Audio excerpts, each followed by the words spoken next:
Hey YouTube, Mochismo Eugene, another video from Exit Strategy. Hope everyone is doing well. Today I just want to talk about the double discard and the double devaluation. And I know that sounds like a weird topic, but I'm hopeful that I'll explain to you exactly what the double discard, or more so, the double devaluation looks like. What this actually comes as a result of this video. I was laying back, relaxing, trying to get some sleep very early because I have a lot to do in the morning. I want to wake up early.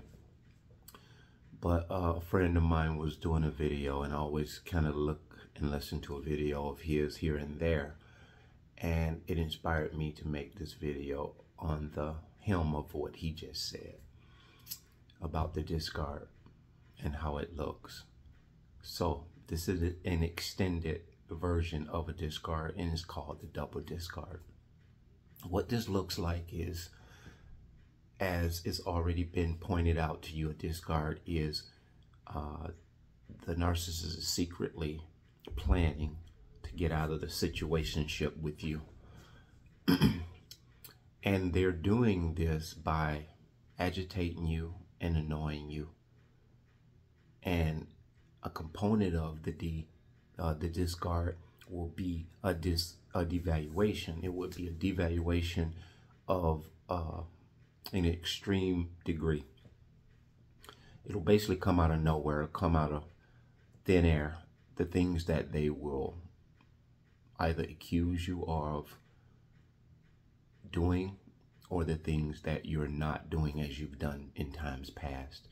They will nitpick. They will point out some things that you in your mind are saying, this is real petty, but more so, why is this an issue now? And so, but if you're not quick on your feet, meaning you're not aware of what a narcissist is, and you're surely not aware that this is being done to you deliberately and premeditatively and methodically. So your only recourse is either to express your apology. I'll do better. This is, I want to make it right. I'm sorry you feel that way. Whatever you might do, you want to fix it, resolve it. But the narcissist won't no part of that, because it's by design. It's not to dissolve and resolve. It is to destroy you and your whole presence and psychological state of mind as they're trying to get rid of you. They want to leave you suffering. And so the double discard looks like this. I'll give you my own personal experience with the narcissist. As some of you may or may not know, the way that I awaken is epic. I knew what she was while I was yet living with, or she was living with me, should I say, or we would live together, but she lived in my house. And fun fact, she's only a walking distance from my house, and I've never had a discard in almost 3.5 years, maybe closer to 4. She was out at almost the peak of pandemic, where people were shut in with their significant other, boyfriend, girlfriend, wife, you name it, roommates. And that in itself had to be a torture chamber for people. There was domestic violence went up, the murder rate went up, as far as domestic violence went up, assaults, you name it. People just got frustrated. Even people who weren't narcissists, that were just stressed out. It became very, very tense situation. So just imagine a narcissist, a person who's deliberately creating chaos on top of being shut in and not knowing when the country is going to open back up. So the narcissist went on, as I explained to you, the double discard. They don't want you anymore. They don't care about you anymore. They got somebody to replace you. I'm going to do a video next about you didn't get fired, you got discarded. So look for that. That was what I was going to actually do. But the double discard is she would I would come home and she would, let me give you one example. She would be in the kitchen pretending to wash dishes, and I would look on the floor and there were piles of bottles and cans right next to the trash can. And we had bags, we had things to put these cans and bottles in. I now know, looking back, she got those bottles from various places and deliberately put them on the floor beside the trash can. Now, my question was, what are all of those bottles and cans doing next to the trash? She said, I'm going to take care of them. I'm going to put them in the recycle bin. And my response to that was, why didn't you just take them into the recycle bin instead of throwing them on the floor beside the trash can? I was curious more than anything. It wasn't like I was reprimanding her. And so to that question, she responded, just give me time to do it. I'm going to do it. And I say, I understand you're going to do it. I was just wondering, why would you stop short of putting them in the recycle bin? Because it just mind boggled me. Because where she brought them from to put them on the floor, it would have still been the same process to put them in their destination. And that was small to me. Although I didn't understand, as you just heard me asked in a very, deliberate way, because you just didn't know why that was being done. So the second thing, as she was washing dishes, and I've talked about this in times past, she had the dishes, all of them out of the sink, and it wasn't a counter next to the sink because I don't have any counter space there. She had all the dishes maybe about 5 foot away from the dishwater, on top of the table where you eat at. They were dry dishes, some of them were wet, and she had a little bowl with water in it, and she was scrubbing each individual dish with soap suds and everything, and had them all over the table. And I was asking her, what are you doing? She said, I'm doing the dishes. I said, I've never seen them done like that. Why are you having them on the table? Why don't you just run dishwater inside of the sink and wash them? She said, it's easier this way. To which I almost asked her, how do you feel like that's easier? But before I could ask her that, I was trying to contemplate in my head, does she have a point there? Is this a valid point? Is this in fact easier? And for the life of me, I could not connect with why anyone would take the dirty, filthy dishes, carry them across the kitchen floor with all the disgust, food and whatnot on them, and put them on the kitchen table where you eat at. To wash them, not dry. That's been done in times past by a lot of people. If they're clean dishes, and you may lay a washcloth down and you dry them because there's no counter space. I get that part. Now this may seem very subtle, very little, very small, but I'm actually showing you something. We know the narcissist devalues you because they're setting you up for a discard, telling you you don't do things like you used to. Now, that very thing that I just did, I actually pointed out things that she was doing wrong, or things that I believe were just so out of the norm. Things that she had never done before, by the way. These things just automatically became a new way to do things. Now, I was devaluing her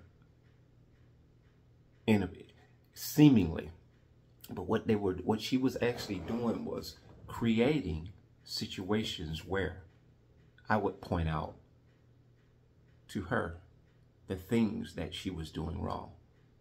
Understand, that is afforded to narcissists because they're setting you up, they're devaluing you, and this is what they say when you point these things out to them. You don't understand why they're accusing you of different things. They pretend like when you're pointing out things about them that you're just not satisfied with anything they do. And this is what she would say: I just can't do anything right. Victim.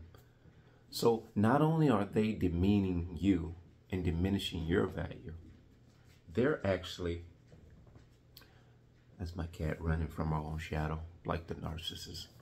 So anyway, they actually are simultaneously double dipping. They're applying the pressure. They're cranking up the gas on the stove. They want you boiling. They want you boiling by their degrading comments, and they want you frustrated by the asinine things that they're doing. Now, you have to wonder, why is somebody deliberately doing things to annoy you? Both telling you that you're not doing, you're just doing, you're not doing the things that you did before. You're substandard, by the way, at this point. Because they have to replace you. They already have your replacement. They need to move you out of the way so they can make room for that next individual. And this is the way it works in the workplace too. And that's why I'll be doing a follow-up video about you wasn't terminated, you was discarded. So that double discard is them diminishing your worth, pointing out little things, petty things about what you're doing or not doing anymore. You don't hold my hand, you don't do this. And by the way, they'll point out you don't hold my hand, you don't cuddle with me, when in fact they in and of themselves don't even, they would tell you in times past they either don't like to cuddle, or you will attempt to cuddle with them and they'll be like, I don't really feel comfortable doing that. My arm hurts. I don't like that position. Any old petty excuse for them not to appreciate your affection, because they're not affectionate people. They're cold. They're very cold. And so they need to double discard, because they need to both frustrate you by their asinine comments about what you're not doing anymore, and they're deliberately doing things at the same time. They've pretty much given up on the relationship, either way you slice it. They have become lazy. They have become, I don't give a damnish about anything, including you. Never did. Because they have to make themselves and you look and appear just as unappealing as a piece of chewing gum on the sidewalk.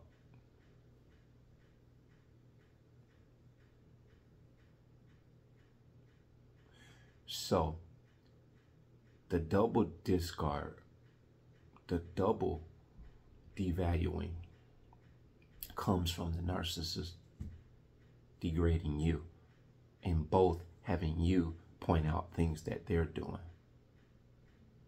So you emphasize on it to them and you verbalize it to them, because on their way out, they want to be able to say, I couldn't do nothing right to please them. Does that make perfect sense now? I hate to belabor the point, but you have to really get this in your head that you were on a roller coaster that was not only going round and round, up and down, upside down. This roller coaster was going forward and reverse at the same time, if I can use that analogy. There was no rhyme or reason to the foolishness at the end. When they show up in your life, they begin the onslaught of dismantling you, the stable-minded person. You may have gone through something that was traumatic in your life. God forbid, you're fruit for the picking. They come in at your most vulnerable point, or they'll come in at the height of your blessing point, when you're doing very well in your life. And there are times, I think, in cases you may just be mediocre, but you're content with being mediocre in your middle ground. You're working on yourself. You're progressively making strides in progress. Narcissist sees this. I've said it before, it's like a moving train. Train doesn't have to be a supersonic train or what do you call it, a super train, not supersonic. That's almost 300 miles an hour, I think. And they're working on trains that are probably going to be able to go that fast at some point, electric trains. I think China and Japan may already have them. So they are actually done with you. And you're still holding on, hanging on, because you don't have this discard mentality or devaluing mentality in your radar. You don't have it on your mind. That's the last thing you're thinking about, let alone even perceiving that this person is planning this deliberate assault, this deliberate disconnect to get rid of you. In the back of your mind, or sometimes with some of us empaths, it's at the forefront of your mind. Something just doesn't smell right. And you may draw and attribute this to, oh, it must be somebody else. You will almost surmise that it has to be somebody else, because they're so sloppy and they're so illiterate, because they're anxious. And in their anxiousness to get you out of the picture, they devise a half-assed plan. That's why when they talk about these petty things, they don't seem significant enough to be bringing up, when you guys, in many cases, your relationship, from what you can see, is doing pretty well. It may not be the best, it may not be the worst, but you're actually doing very well in the relationship. The relationship is, in your eyes, in your mind, it's only you thinking rainbow and sunshine. They take your good nature and they discredit it. They demean it. They demean you just looking at you, just talking. Even when they compliment you, they're backhanding the insults at you like you wouldn't believe. And it only takes time, and sometimes it takes a long time, years sometimes, unfortunately, for people to realize, if they ever realize, such as we did. We are fortunate. We are the fortunate ones. We are the ones that are chosen of God to bring the balances back to the account. Not to make wrong or right or wrong, because that's not the goal of a chosen one or an empath. We are to bring accounts back to balance. And if that is bringing awareness to what this is and what exists in this society, that is what we're damn well going to do. Because we know all too well, like my buddy said, the knowledge is power, and we know what we know. We know what we know so well, it doesn't even matter what other people think or tell us. We don't know. We are convinced. We are hook, line, and sinker. We know what we know. We know what we've experienced. It's a losing battle for anyone to try to persuade us of anything different. And to the narcissist, that's doomed. They can't penetrate knowledge. They can't penetrate the awakened insight of the of the empath and of the chosen one. They cannot penetrate that. So that goes against their script, that goes against their narrative, that goes against everything that they've sought out to do in times past. I've had so many encounters and interactions with these individuals post narcissist abuse, beginning in roughly 2021. When I went shortly after the narcissist left, I would like to say not a rebound relationship. I was on a dating site and I just had a conversation with an individual, and then we consummated that by a visit. I visited them. They were living in a town just outside of my area, and I went to visit them. It's kind of funny because I had gotten some apparel done at a screen printing company, and it had some things that were near and dear to me that I had printed on them. And I'm not gonna say specifically what it was, and got it for my kids and me. And actually, I was getting them printed up for me and the narcissist and all the children. And by her not being in the picture anymore, I had extras for me, but the size was, I think, a little bit smaller than I really wanted. And so I gifted this to the individual friend at the time. And it was a friend in I don't say in hopes of something serious happening, because we were actually working towards that, just, trying to get to know each other. And so I went out to visit her, and I gave her one because it was really cold out. I had one in the truck, and I say, here, you can have this. And, or I said, you can wear this. And at the end of our walk, because it was fall weather about like now, and the temperature had went down. And so at the end of the walk, she attempted to take it off. And in my mind, I just say, hey, nobody's going to wear this. Too big for my children, too small for me. So I said, you can have it, just keep it. And I don't want to say I wasn't hopeful for something happening, moving right along, because you have to understand I was not healed. I didn't know what healing involved. I didn't know that there was a process of healing, whereas you shouldn't even be entertaining any type of friendship with a woman that is leading to, that you and yourself know is leading towards a romantic relationship, or women getting involved with a man, same token. Because you need that separation. You need to identify what you're going through. And thereby you need to understand how to not rectify the situation, but try to reestablish your boundary, reestablish where you're at in your life. Thereby going forward, you'll be able to identify whether that person is right for you or not going forward. And that's all process. That's a component of the healing. And I'm still in that process now. But I'll tell you this, with the topic I'm speaking about, the double discard, as I explained it, you don't see or we don't see the discard by way of, or the devalue by way of what the narcissist is doing to us, setting up for the discard, let alone how they're recruiting you or subliminally enlisting you to devalue them, thereby giving them an excuse and an easier way out. That way they don't have to be accountable for anything in a relationship failing. They can come out smelling like roses, like some people say, smelling like roses. And so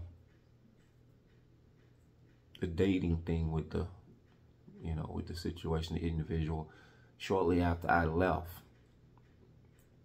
and we began to communicate over phone and text. I remember my job that I got fired from, of course, from that one. It was for the government as well as this one. I've had some pretty good jobs by way of, I don't know if it was union, but anyway, I was dealing with pretty much the same thing that I was dealing with this last job.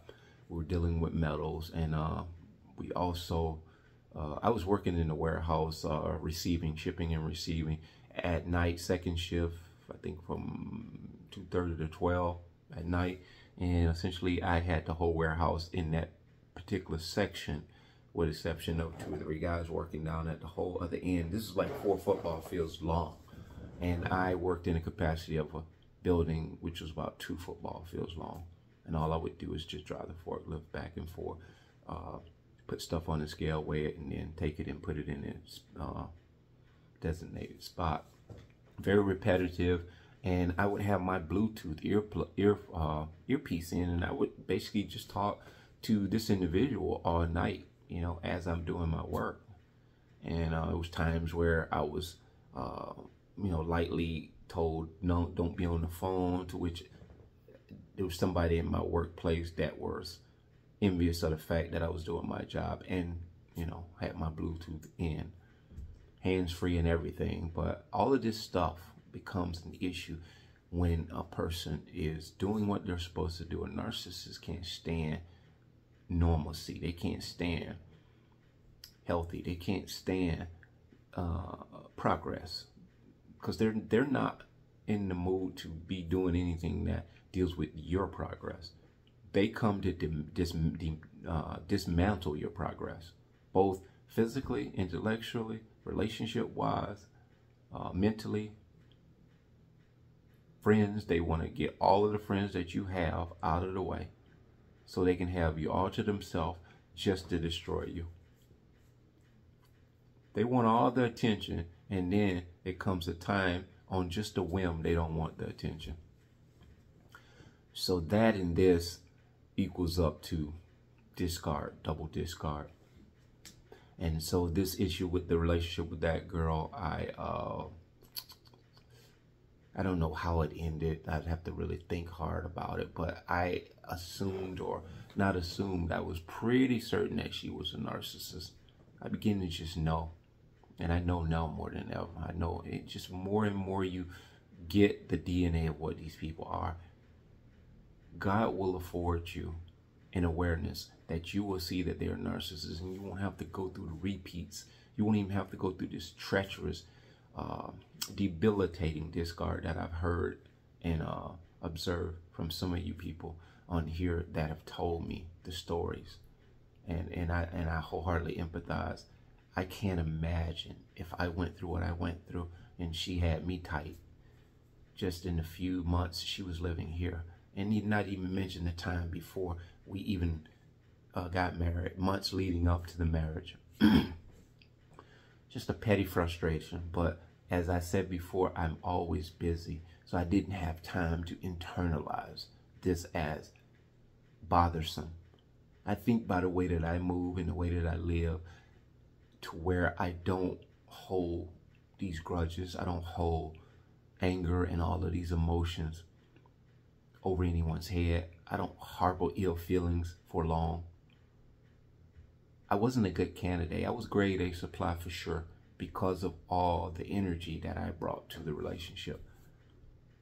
But it was a double-edged sword. I'm a mover. I'm always moving around. I'm a thinker. I always think. I'm very outspoken. I'm very verbal.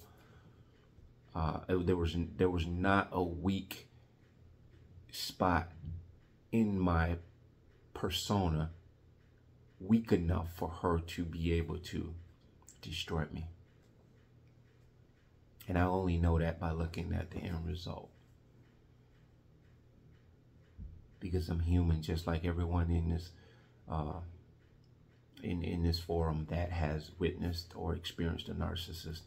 I just was very fortunate. I was very blessed to be able to be that guy that was able to recognize something was not right, look at it, and do some of the interesting observations I did, and it paid off. So if you're there sitting around thinking that this is just a discard on their part, they recruit you to hit the tennis ball back, to return it with the insults and the degrading, and you actually discard them. They'll have you leaving your own house because you can't deal with them. But this is by design, and they'll tell all their friends and your friends that you walked out on them. There's layers to this, so many layers.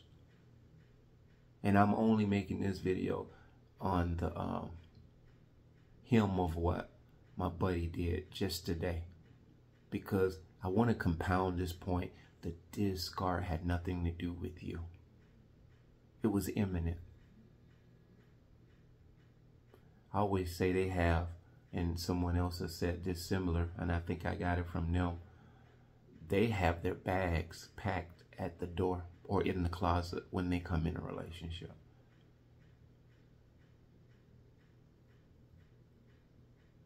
They have one mode: run, run, run. They run to you as a refuge, getting away from the destruction that they caused before you met them, although you're unawares of this. And they're running from you at the same time telling people that they're running from you too, that you are the reason why they're running. Thereby nobody really realizes they're running from their own shadow. They're running from the consequences of life. They're running from growth. They're running from accountability. They're running from responsibility. They're running from growing up, maturity.